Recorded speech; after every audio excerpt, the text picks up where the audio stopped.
Storia. Sul finire di quell'orrida estate dell'anno 1587 i trioresi erano proprio disperati. Il raccolto, di solito così abbondante da far meritare alla podesteria la nomea di granaio della Repubblica, da ormai 2 o 3 anni era pressoché inesistente. Le terre inaridite avevano causato fame e carestia, esasperando gli animi. L'ira repressa scoppiò improvvisamente durante una seduta straordinaria del Parlamento, riunitosi nella piazza centrale. Qualcuno accennò a delle donne particolarmente strane, che si riunivano nottetempo alla Cavotina e nei pressi delle fonti. Qualcun altro annui, finché le voci si tramutarono in un urlo irrefrenabile: «La colpa è delle streghe!» Il Parlamento, in gran parte composto da persone rozze ed ignoranti, non perse tempo ed immediatamente decise di perseguire quella diabolica setta fino ad estirparla e a sradicarla dal paese. Si spesero 500 scudi e, ove non fossero sufficienti, si mettono pure in vendita le campagne e le proprietà. Iniziò una vera e propria caccia alla strega. Donne dal comportamento singolare e dubbio, magari solo semplicemente taciturne ed appartate, vennero additate al pubblico disprezzo e tacciate di stregoneria. Il podestà Stefano Carrega, facendo proprie le lamentele della popolazione, chiese alla Repubblica di Genova e al vescovo di Albenga, a cui apparteneva Triora, l'invio di inquisitori per giudicare quelle persone che il popolo aveva condannato.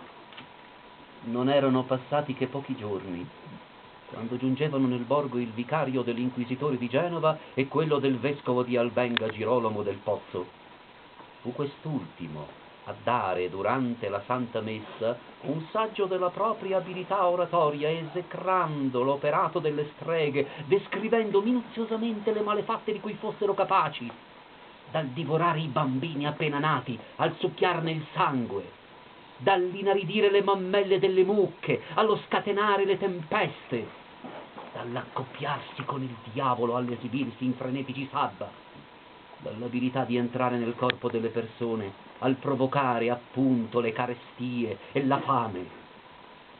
Gran parte del popolo si infiammò nel sentire quell'efficace sermone ed additò sdegnosamente le supposte streghe ai 2 vicari.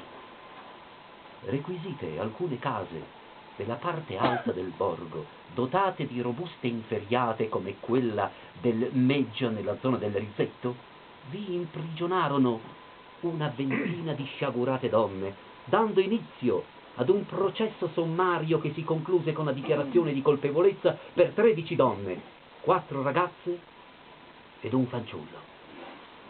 La gente del luogo era finalmente soddisfatta che si cercasse in ogni modo di liberare il paese da quella diabolica setta, ma c'era anche qualcuno che mormorava.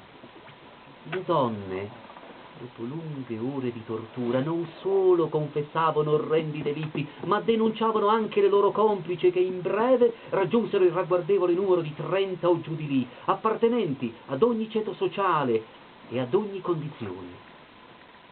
Il Consiglio degli anziani, rappresentante l'alta borghesia del luogo, resi conto che alcune nobili matrone venivano non solo indiziate di reato, ma anche sottoposte a tortura.